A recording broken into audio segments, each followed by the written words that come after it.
A'a. Yawwa sanu.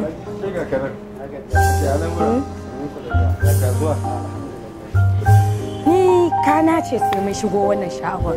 Ni kuma wannan kayan da nake gani kayan mai sabon aure ne irin sabuwar amarya. Kai kuma tun ɗazu za mu wuce ca kake nan shagon.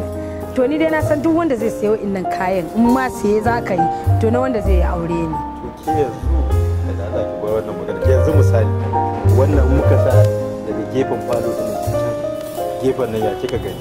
Kuma zai yi kyau sosai. In za ka faɗi gaskiya ka faɗi gaskiya fa na fasan halin ku fa. Ga wasu agogo wancan ma canza shi za mu sa. To tunda in mai biyu za ka sabo amarya ai dole ka canja yanayin falon ka kuwa. Sai ki bar wannan magana ba wani magana aure. Ke ce zan sayi zai ma siyayya. Shiga ki fudu. Gaskiya ni dai ban gane. Ban gane ba sai dai kawai dai in shiga in bi ka dai. Amma gaskiya ba dai dan raina yana so ba. Duk kayan adon falo ne. Kuma ni na san falon mu akwai ado amma wai abin da kaga za ka yi. Dai gani. To Allah ya sa hakan ne. Sai dai ki ajiye wannan zargi ne. Shi ne na ce Allah ya sa hakan ne ga wata ma fitila ce kyau. Allah ya sa ina so. To wannan nawa yake? Ki kudi kawai.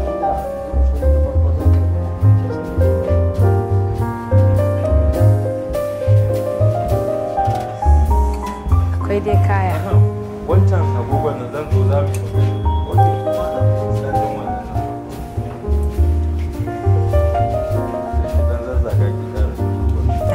ina duba kaya masu kyau. Zan yi miki to ba amarya ke za ki duba. Sai kyau. Suna da kaya masu kyau. Wala kuna da kaya masu Me kyau. sunan ma shagon? Na ji kaman daga can na ya sa Mumtaz. Ke ce Mumtaz. Abin da kama da cin fuska yanzu dai mu je abin da za mu ɗauka mu ɗauka. Ba babban latana ba wai Mumtaz. Ba Mumtaz.